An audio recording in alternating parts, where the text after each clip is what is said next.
আসসালামু আলাইকুম রহমতুল্লাহ। প্রতিদিনকার মতো আমিও কোনো না কোনো সমস্যা নিয়ে কোনো মানুষের দ্বার প্রান্তে চলে যাই, চেষ্টা করি মানুষের একটু দুর্ভোগ কমানোর জন্য। আজকে ঘুরতে ঘুরতে চলে আসলাম। আমার জীবনে খুব ইচ্ছা ছিল যে মুলাডুলি স্টেশনে আমার একটু আসার, মানে দেখার এই এলাকার মানুষজন কীভাবে যাতায়াত করে, কিভাবে যায়। কিন্তু এখানে এসে মানুষজনের যে কথাগুলো শুনলাম খুবই কষ্ট লাগলো এবং খারাপও লাগলো।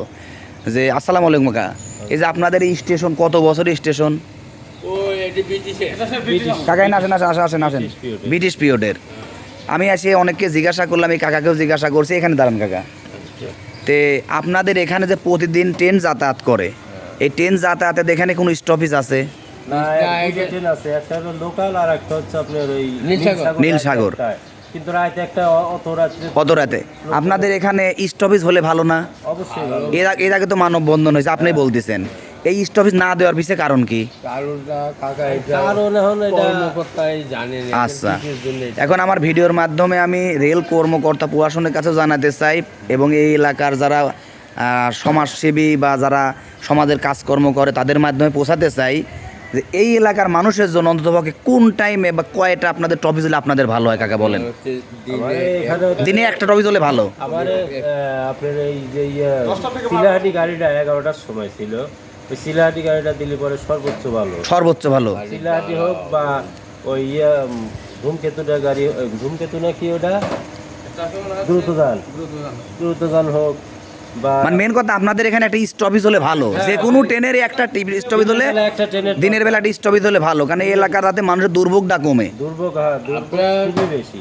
সবচেয়ে বড় কথা দিনে 2টার দিকে একটা গাড়ি হলে পরে ওটা। আপনি আমাকে মুরবি প্রথমে যেটা আমি চলে যাচ্ছিলাম, আপনি আমাকে বললেন যে বাসা কোথায়, বললাম পাবনাতে বাসা আমার। তো আপনার এই যে এত বছর জীবনের এই অভিজ্ঞতা, এই জায়গায় কোন টাইমে টপিস হলে ভালো আর এই মানুষের জন্য কোনটা ভালো সেটা আপনি বলেন।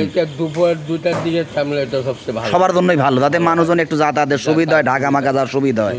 এটা আপনার এখানকার ঊর্ধ্বতন কর্মকর্তা বা এলাকা যা জনপ্রতিনিধিকে বলেন নাই কোনো সময়? বলা হয়েছে, করেন এই কাজ ওরা? কোনো কাজ ধরেন আমার এই ভিডিওর মাধ্যমে যদি কাজ হয়ে যায় ইনশাআল্লাহ তো ভালোই হয় ইনশাআল্লাহ। এবং আমি আশা ব্যক্ত করি যে আমি যত ভিডিও যে যত জায়গায় প্রেজেন্ট করছি মানুষের কাছে, ইনশাল্লাহ কাজ কোনো না কোনোভাবে হয়েছেই। তা আমি চাই আপনাদের এলাকা, আমার বাড়ি এখানে না, আমি আটঘরিয়া থানারই লোক, থাকি পাবনাতে। আমি চাই এলাকার মানুষজনের এই দুর্ভোগটা কমে যাক। আরও মানুষজন আছে কাকা আপনার যেখানে যে এই মুলাডুলি স্টেশন, আমি চলে যাচ্ছিলাম, অনেক মানুষকে জিজ্ঞাসা করলাম এখানে স্টপেজ আছে কিনা, ট্রেন থামে কিনা, কেউ বলতে পারতেছে না যে আসলে ট্রেন থামে কিনা। আপনাদের একটা হলে ভালো। আচ্ছা কাকা, আপনার মতামত কি, কোন টাইমে ট্রফিস হলে এখানে ভালো? দুপুরে 2টার দিকে হলে ভালো হয়। তাহলে এই এলাকায় এত বছর ধরে ট্রেন যাতায়াত, লাইনও সুন্দর পরিবেশে আমি দেখাচ্ছি, দেখেন এখানে আমি আসলে ওই উদ্দেশ্যেই আসা। আমাকে একজন ফোন করে বলেছে যে ভাই আপনি তো অনেক ভিডিও করেন, আমাদের মূল স্টেশনে একটু আসেন। আমি বললাম কেন? বলে আমাদের কোনো স্টপেজ নাই, আমাদের কোনো ট্রেনের ব্যবস্থা নাই, মানে আমরা এই এলাকার মানুষ চরম দুর্ভোগে আছি। হ্যাঁ বলেন কাকে বলেন চরম দুর্ভোগে আছে। এর জন্য পরিত্রাণের জন্য একটা ট্রেনের টপিসের ব্যবস্থা আপনার যদি জরুরি। আমি রেল কর্তৃপক্ষে যারা আছে, আমাকে ধরো হোরেরা কই, তুমি ধরো, রেল কর্তৃপক্ষ যারা আছে আমার এই ভিডিওর মাধ্যমে আমি গোটা রেল কর্তৃপক্ষের কাছে জানাতে চাই এবং আটঘরিয়া বা আমাদের ঈশ্বরদী থানার মধ্যে যারা প্রশাসনের দায়িত্বে আছে তাদের মাধ্যমে ভিডিও পৌঁছাতে চাই। দেখেন এই এলাকার মানুষজন খুবই দুর্ভোগের মধ্যে আছে। এই এলাকার একটা টপিস, ট্রেনের কোনো স্টপেজ নাই। একটা মানুষ বলতেছে যে 12টা 1টা 2টার মধ্যে এই মাঝামাঝি টাইমে যদি একটা স্টপেজ এখানে থাকে, এলাকার হাজার হাজার মানুষ কোনো একটা যে বেড়াতো, ডাক্তার দেখানো, একটা শান্তি পায় মানুষ। কিন্তু 3 থানার মধ্যে একটা স্টপেজ এখানে দরকার। কিন্তু আমি বুঝলাম না যে আমাকে একটা মানুষ ফোন করে যখন বললো, সে আসলে সমস্যা পড়ে আমাকে বলেছে, হয়তো সে ভিডিও করলে তার হয়তো ভালো কষ্ট লাগেছিল, আমাকে পাবনাতে সে ডেকে নিয়ে আসছে ভিডিও করার জন্য। আমি সেই মানুষটাকে দেখাবো না, ভিডিওটা করে দিলাম।